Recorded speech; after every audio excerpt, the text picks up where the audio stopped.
আসসালামু আলাইকুম রহমতুল্লাহ বিসমিল্লাহি ওয়াসসালাতু ওয়াসসালামু আলা রাসূলিল্লাহ আম্মা বাদ। রিসার্চ অব ইসলাম ইউটিউব চ্যানেলের পক্ষ থেকে আপনাদের সবাইকে স্বাগতম। আমি রিপন ইসলাম আছি আপনাদের সাথে। চলুন শুরু করি আজকের ইসলামিক এপিসোড সুন্নাতে রাসূল সাল্লাল্লাহু আলাইহি সাল্লাম ভার্স আধুনিক বিজ্ঞানের প্রথম পর্ব। মহানবী হযরত মুহাম্মদ সাল্লাল্লাহু আলাইহি ওয়াসাল্লাম প্রায় 1500 বছর আগে বিভিন্ন রকম আগুনের রং সম্পর্কে বলেছিলেন, আর আজকের বিজ্ঞান অনেক গবেষণার পর তা প্রমাণ করেছে।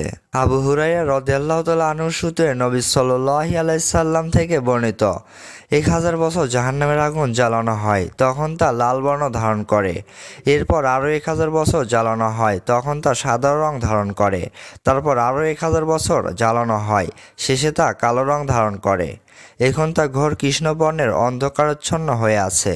এবার জেনে নেওয়া যাক বিজ্ঞান কি বলে। আগুনের রং কী হবে তা নির্ভর করে আগুন তার উৎপন্নের তাপের উপর।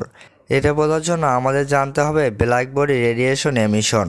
ব্ল্যাক বডি রেডিয়েশন এমিশন হলো এক ইলেকট্রোম্যাগনেটিক রেডিয়েশন যা প্রত্যেক বস্তু থেকে বের হয় যখন তাপমাত্রা কম থাকে, যেমন আমাদের রুমের তাপমাত্রা, তখন বস্তু থেকে যে রেডিয়েশন বের হয় তা আমাদের দৃষ্টিসীমার মধ্যে থাকে না, তাই আমরা তা দেখতে পারি না। অনেকটা লোহা গরম করার মতো।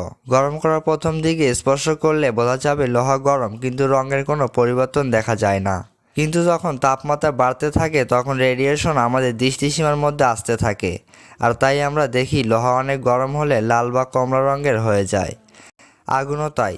আগুন জ্বলার সময় পরিবেশের পার্টিকেলগুলোকে পোড়াতে থাকে, যার থেকে রেডিয়েশন বের হয়, এবং তাপমাত্রা বাড়তে বাড়তে আগুনের রং হালকা লাল থেকে গাঢ় লাল এবং কমলা হয়ে যায়।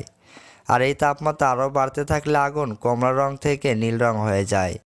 মোটামুটি লালাভা আগুনের তাপমাত্রা 500 থেকে 1000 ডিগ্রি সেলসিয়াস, কমলা আগুনের তাপমাত্রা 1000 থেকে 1200 ডিগ্রি সেলসিয়াস, হলুদের বেলায় তা 1200 থেকে 1400 ডিগ্রি সেলসিয়াস, আর 1400 থেকে 1500 ডিগ্রি সেলসিয়াস তাপমাত্রায় আগুনের রং হয় সাদা। এর থেকে বেশি তাপমাত্রায় প্রায় 1500 থেকে 1800 ডিগ্রি সেলসিয়াস আবার নীল থেকে ক্রমশ বেগুনি রঙের আগুনের শিখা দেখা যায়। এর থেকে অধিক তাপমাত্রায় আগুনের রং কালো অর্থাৎ রংবিহীন হয়ে যায়। আচ্ছা, প্রায় 1500 বছর আগে বিভিন্ন রকম আগুনের রং সম্পর্কে কে বলতে পারে? এতে কি প্রমাণিত হয় না রাসূল সাল্লাল্লাহু আলাইহি সাল্লাম কোনো সাধারণ মানুষ নয়? তিনি আল্লাহ প্রদত্ত রাসূল ও ইসলাম ধর্ম সত্য ধর্ম। প্রশ্ন রাখছি সকল অবিশ্বাসী ও নাস্তিকদের কাছে। পরিশেষে আল্লাহ তাআলা সকলকে ইসলাম সঠিকভাবে জানা ও বোঝার তৌফিক এবং হেদায়েত দান করুন। আল্লাহুম্মা আমিন ইয়া রাব্বুল আলামিন।